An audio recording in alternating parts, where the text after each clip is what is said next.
son play soccer? No. My son used to play soccer, but he then stopped playing and said he was a swimmer. Oh, okay. Now he probably wishes he still played. Ready? Take your mark. Yep. Army Kroc Center with legendary mentor, educator, swim coach, and all-around good guy, Jim Ellis. Some of you might remember he was the subject of the motion picture Pride, and the movie didn't do what I feel is half justice to what he's done and what and how he's impacted young people and education and swimming. So it's my pleasure to again be here with him. What's up, brother? How you doing? What's up? What's up? What's up? All right, we're in 2016. So how long you been doing this? Doing it a long time. 40 years coaching.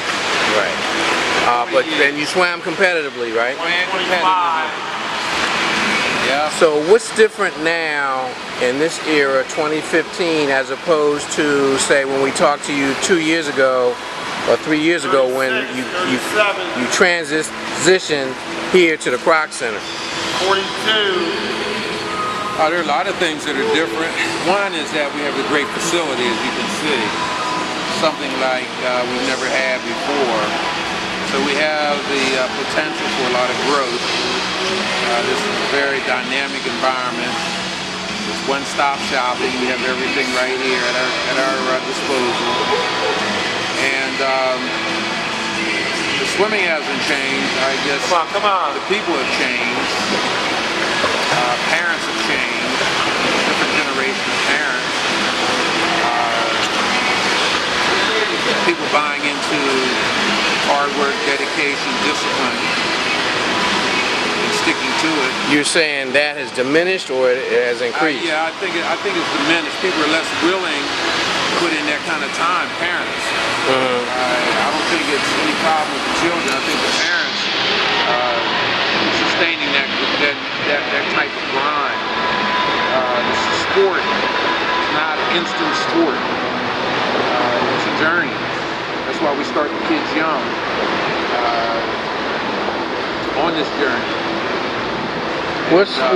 Because it's so grueling and so time consuming, what's your retention rate for your swimmers, the ones who come in and buy into the program, whether they become national swimmers or Olympic swimmers or not?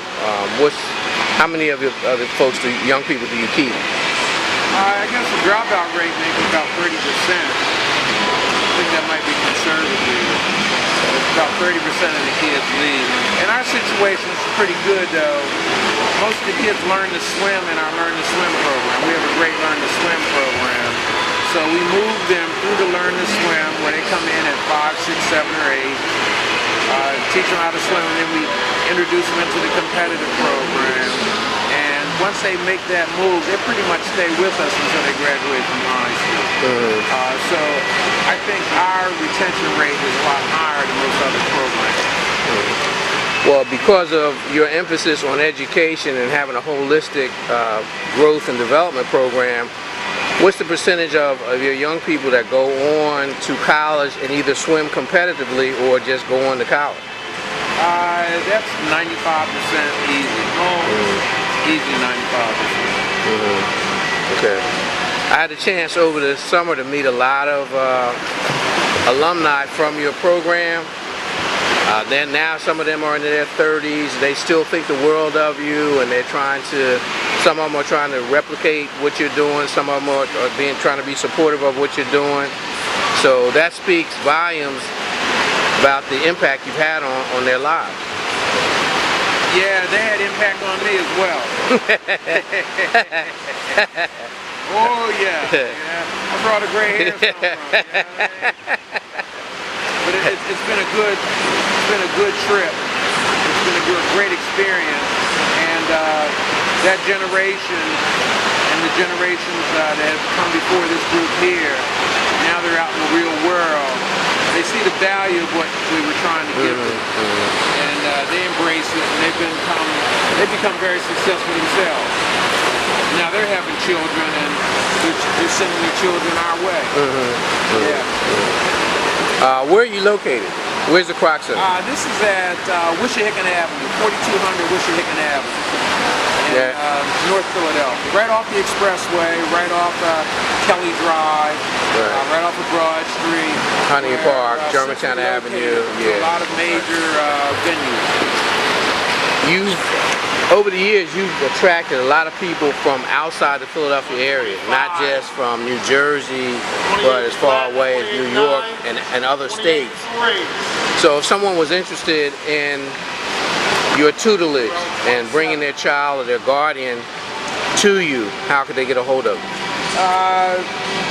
Pick up the phone, give a call to the Salvation Army Kroc Center and ask for Mr. Ellis, or send me an email, ellis-9194@msn.com. Drop me an email and we'll connect. Okay, all right. Short-term and long-term goals for the program? Short-term goals is continue to grow the program. Currently we average about 50 kids on our competitive team. I'd like to have 150. So we're looking to recruit more kids and grow the program. We roll them in, like I said, out of our Learn to Swim program, but at this stage of the game now, we're ready to have tryouts and recruit people who are leaving other programs and looking for something else.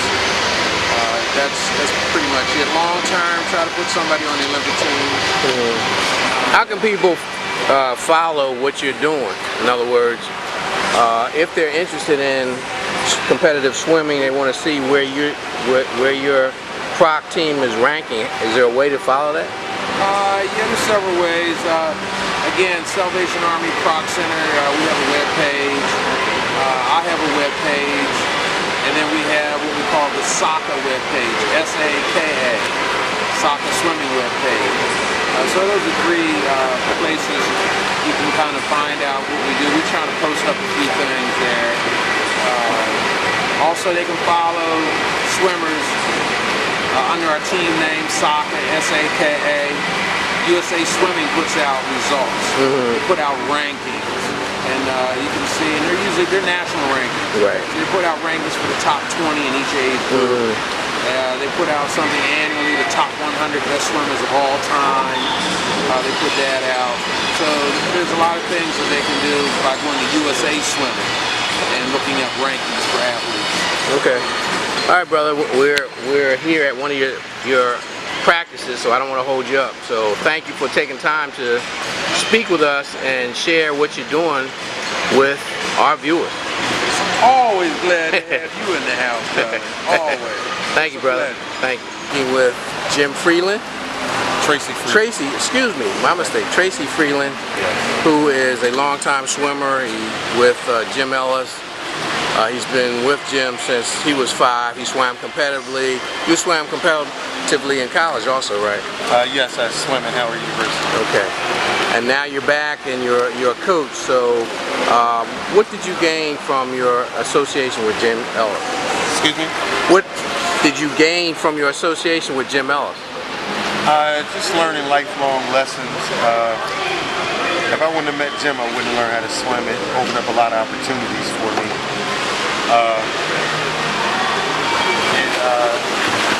It just taught me to value hard work, you know. And since I came from a single parent, he was like a role model, father figure. Yeah. What prompted you to get into coaching, specifically swim coaching? I love sports. I'm a health and phys ed major. When my last swimming, I knew I didn't want to stop. You know, I love working with kids. I love motivating kids. And, you know, and I love being around. The best thing about it, I got to be around Jim every day. Right. Okay. You know, when I went away to school, I was happy, but I was. So you felt you lost something? Yeah. Yeah. So we were on the phone almost every day between him and my brother. I have a brother that's a year older than me. Yeah. Okay. So you have a team of your own or a group of your own. So what are your short-term and long-term goals for your group? kids in my group. It's called the Silver Group. Short-term goals is just for them to improve every day. Our biggest goal when we swim is to qualify for Junior Olympics. And not only qualify, but to be very competitive. You know, we take education and swimming hand in hand. And I tell them, you know, just making a time standard is just like passing a class. You know, as long as you know the kids' talent level. Everybody's not going to be right. Yeah. But you know kids' talent level, and you just want them to improve. You know, but we set the bar very high for academics. We set the bar very high for swimming. You know. Okay. All right. Thank you. How can people get a hold of you if they were interested in putting their child or their mentee or young person in a program like this? Just calling the Kroc Center in Philadelphia. I have my number is 917-355-4663. All right, give that again. You kind of fast. Give that. 917-355-4663. And it, you know, the misconception is the younger you start, the easier it is. You know, most upper class families, they get their kids into swimming as soon as their kids can walk. Like learning how to ride a bike. Right. It's like prerequisite. Oh, we're going swimming. You know. But the younger you start the kids, the better it is for them. You know, and swimming is a sport where you have to have patience. Right. Yeah. Okay, bro. Thank you. Yeah, thank you. Get this. Jimmy. Zion, what you going that last one? Madison, you don't want to go. 126.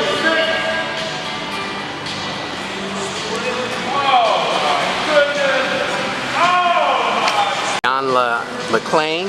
Did I get that right? Yolanda McLean. And she is one of the many parents who have a young person in the swim program. So tell us what motivated you to put your child in Jim's program.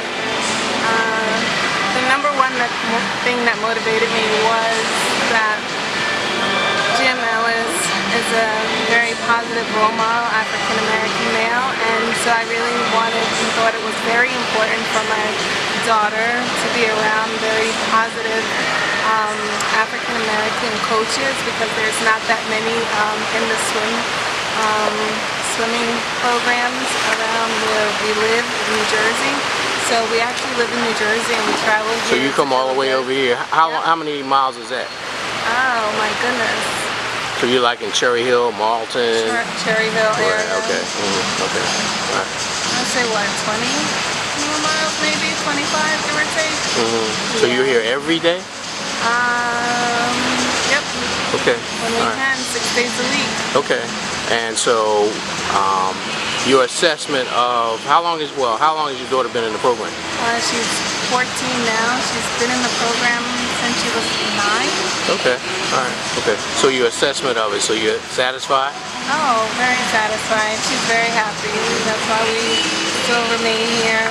Can't see ourselves any other place. Okay. All right. Well, thank you for sharing that experience with us. Thank you. Okay.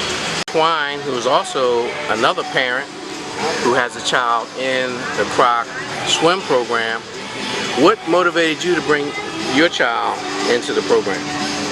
The initial thing that motivated me to bring my child into this program was my daughter was a swimmer who swam in Delaware. She started swimming when she was 5, and just being on deck with other swimmers that didn't look like her, and just knowing that we wanted her to be around people that looked like her, understood the struggle of being African American in swimming, we actually sought Coach Ellis out after seeing the movie Pride. And, So did you and her father swim competitively? Because you said we swam, so no, my daughter swam. My son also swam. Okay. But my daughter was the only swimmer at the time. She was 7, and we actually saw Coach Freeland and his daughter at a mini meet, and I almost ran and accosted him, tracked him down.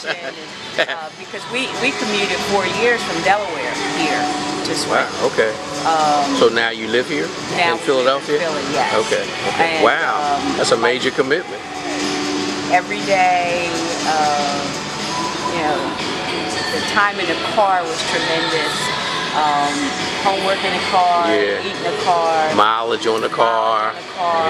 And my son now swims with Coach Ellis. My daughter stopped swimming last year competitively, but my son is 13. He's been swimming with Jim since he was 7, and he's one of Jim's top guys.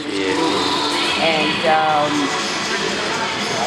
my main objective was to have him around a positive male role model. I'm sure there's probably a lot of coaches that would have taken either of my kids in and fostered them, but none of them know the struggle of African American kids in a predominantly white sport. So that was very important to us, to have them swimming with kids that look like them and have coaches that look like them, even greater. And we've watched the program grow from when it was PBR to Osaka, and I support Jim and whatever he does. I'm a swimming official. And now, were you a swimming official prior to? No. Okay. No, I became a swimming official with Salvation Army, Kroc Aquatics.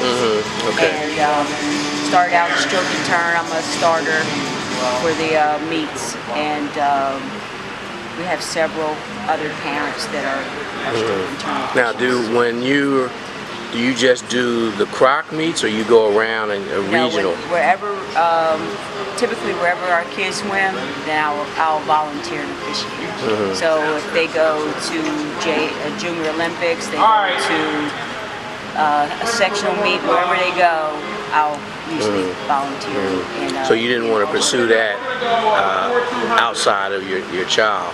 In other words, you didn't want to go around and be I have done meets where they haven't swum.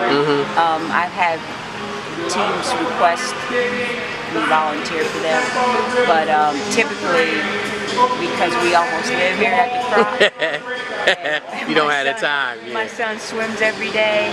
When I'm free, I don't want to be at it. So my daughter, she swam high school, and she has encouraged me to be a PIAA official. I just don't know if I have the flexibility with work and being at meets at 3 o'clock. Right. When they need you there. I don't know if I can commit. What would you tell a parent who was contemplating putting their child in the program but didn't know whether they had the quote-unquote time to put in? Because Jim is very demanding. So what would you tell a parent or the long-term advantages of being in the program? Well, we had another family that was in Delaware and that wanted to be in the program, considered it, but talked about the travel and the commitment and the time. And my thought process was kind of like anything else. If you initially do it, it'll work itself out. The time frame, everything else, I said if it's meant to be, it'll work itself out. I've been fortunate where I have the flexibility with my job to where I can get them to practice, because my kids don't drive, get them to practice and be available at meets, and I'm typically on deck when they're on deck. And the other family, it worked out for them. They left because the kids were at another school, but they did it for several years. Started with camp, and then they said we really want to swim full time with the team, and they were here probably 3 or 4 years maybe. But it is a major commitment. Swimming is a commitment. Right. It's a major time commitment, and I say for a swim family, the parents have to be equally as committed as the kids, because there's times when the kids don't want to do it, they don't feel like doing it, and my thing is I support Jim, and so whatever Jim asks, that's what my son does. And it's just one of those things. Live at the pool. What were the rewards, or what are rewards that you have accrued for being part of this? For me, I pursued for what? No, what have been the rewards for you as a parent and your children for being part of this? Well, I think for me as a parent, the main thing is I have two very intelligent, academically gifted, and swimming gifted children, and their ability to be in the water at all times keeps them focused, keeps them out of trouble. It fosters time management, because when you're in the water you can't do anything else but be in the water. And it has caused them to be able to be better critical thinkers in society. So for me, I think the biggest advantage is ultimately I desire that my kids go on to higher education, and that their education will be paid for. Coach Ellis has looked into private schools that are seeking swimmers, and my son has been accepted, and daughters several times, to those institutions for private school. And we have several kids on our team that swim for private schools, and the reason why they're there is because they're swimmers. Probably wouldn't have had the advantage otherwise unless they swim. So I never thought when I had kids that they would be swimmers. That was, as a African American parent, you think about them running track, you think about basketball, football, the more traditional sports that we participate in, and I put my kids in swimming as babies because I just wanted them to be strong swimmers with us being around the water. And it just kind of transitioned. My daughter, I think, was So it took on a life of its own. Yeah, it took on a life of its own after lessons, and I think it was the 2004 Olympics. My daughter saw it on TV. She said, "When I get big, I'm gonna swim in the Olympics." And it just kind of grew from there. And I just wanted to make sure that I gave her the best that I could, the best coach, the best surroundings and everything for her to foster what she said she wanted to do. Okay. That's why we're here. All right. Thank you.